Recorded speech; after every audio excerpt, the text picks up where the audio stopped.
ಇದು ಇನ್ನೊಂದು ಸ್ಟೈಲಲ್ಲಿ ಮಟನ್ ಗ್ರೇವಿ, ನಾಟಿ ಸ್ಟೈಲಲ್ಲಿ. ಅದಕ್ಕೆ ಏನೇನು ಮಸಾಲೆ ಬೇಕು ಅಂತ ನೋಡೋಣ. ಮಟನ್ 1 kg ತೊಗೊಂಡಿದ್ದೀನಿ. ಅದಕ್ಕೆ ಒಂದು ದೊಡ್ಡ ಈರುಳ್ಳಿ, ಮಸಾಲೆ ರುಬ್ಕೊಳೋದಕ್ಕಿದು. ಒಂದು ದೊಡ್ಡ ಈರುಳ್ಳಿ, ಇದು ಶುಂಠಿ ಬೆಳ್ಳುಳ್ಳಿ ಪೇಸ್ಟ್. ಈರುಳ್ಳಿನ ಎಣ್ಣೆಯಲ್ಲಿ ಫ್ರೈ ಮಾಡ್ಕೋಬೇಕು. ಆಮೇಲೆ ಅದಕ್ಕೆ ಆ್ಯಡ್ ಮಾಡೋಂಥ ಮಸಾಲೆ: ಧನಿಯಾ ಪುಡಿ, ಗೋಡಂಬಿ, ಸೋಂಪು ಕಾಳು, ಚಕ್ಕೆ, ಲವಂಗ, ಏಲಕ್ಕಿ, ಗಸಗಸೆ, ಇದು ಕುಂಬಳಕಾಯಿ ಬೀಜ, ಅಚ್ಕಾರದ ಪುಡಿ, ಸ್ವಲ್ಪ ಅರಿಶಿನ, ಒಗ್ಗರಣೆಗೆ ತುಪ್ಪ, ಎಣ್ಣೆ. ಮಟನ್ನ ಚೆನ್ನಾಗಿ ಒಂದು 5ರಿಂದ 6 ಸರಿ ತೊಳ್ಕೊಂಬಿಟ್ಟು, ವಿಜಿಲ್ ಕೂಡ ಅಷ್ಟೇ. ಇದು ಮಟನ್ ಸ್ವಲ್ಪ ಬೇಯೋದು ನಿಧಾನ ಅಲ್ವಾ, ಆದ್ದರಿಂದ ಮೀಡಿಯಮ್ ಫ್ಲೇಮಲ್ಲಿ ಕುಕ್ಕರಲ್ಲಿ ಹಾಕಿ ಒಂದು 5ರಿಂದ 6 ವಿಜಿಲ್ ಮಾಡಿಸ್ಕೊಂಬಿಡಿ. ಬೇಯೋವಾಗನೇ ಉಪ್ಪು, ಖಾರ, ಅರಿಶಿನ ಹಾಕಿ ಬೇಯಿಸ್ಕೊಂಬಿಟ್ಟು ಈ ರುಬ್ಬಿರೋ ಮಸಾಲೆ ಅಂತ ಎಲ್ಲ ಆ್ಯಡ್ ಮಾಡೋದು.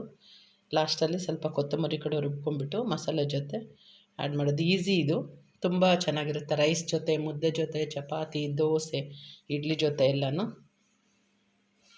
ಇವಾಗ ಮಟನ್ ಕುಕ್ಕರಲ್ಲಿ ಬೇಯಕ್ಕಿಡೋಣ. ಮಟನ್ನ ಕುಕ್ಕರಲ್ಲಿ ಹಾಕಿದ್ದೀನಿ.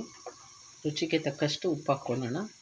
ಫಸ್ಟ್ ಸ್ವಲ್ಪ ಹಾಕ್ಕೊಳ್ಳಿ, ಆಮೇಲೆ ಮಸಾಲೆ ಎಲ್ಲ ಆ್ಯಡ್ ಮಾಡಿದ್ಮೇಲೆ ಇನ್ನು ಸ್ವಲ್ಪ ಹಾಕ್ಕೋಬೋದು. ಇವಾಗ ಮಟನ್ ಬೇಯೋಷ್ಟು ಮಾತ್ರ ಉಪ್ಪು, 1 ಸ್ಪೂನಷ್ಟು ಅಚ್ಕಾರದ ಪುಡಿ. ನೋಡ್ಕೊಳ್ಳಿ, ಖಾರ ಜಾಸ್ತಿ ಬೇಕು ಅಂದರೆ ನೀವು ಖಾರ ಆ್ಯಡ್ ಮಾಡ್ಕೋಬೋದು. ಒಂದು ಅರ್ಧ ಸ್ಪೂನಷ್ಟು ಅರಿಶಿನ.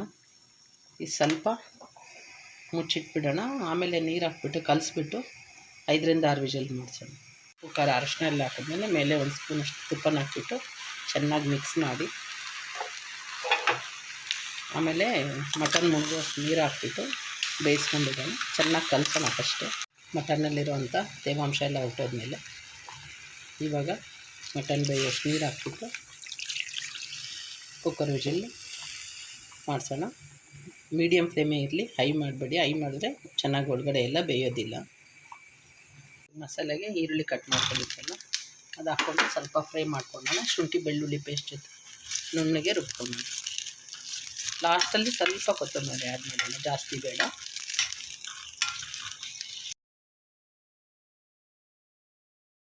ಮಟನ್ ಬೇಯಕ್ಕಿಟ್ಟಿದ್ದೀವಲ್ಲ, ಬೆಂದಿದೆ. ಇವಾಗ ಈರುಳ್ಳಿ ಪೇಸ್ಟು, ಶುಂಠಿ ಬೆಳ್ಳುಳ್ಳಿ ಪೇಸ್ಟ್, ರುಬ್ಬಿರೋ ಅಂಥ ಮಸಾಲೆ ಆ್ಯಡ್ ಮಾಡಿಬಿಟ್ಟು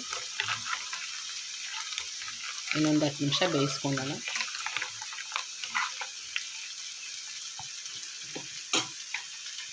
ಶುಂಠಿ ಬೆಳ್ಳುಳ್ಳಿ ಪೇಸ್ಟ್ ಹಾಕ್ತಾಯಿದ್ದೀವಿ.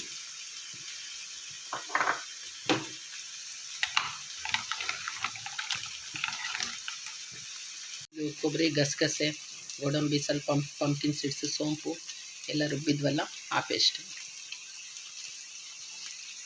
ಕೊತ್ತಂಬರಿ ಸೊಪ್ಪು ಎಲ್ಲ.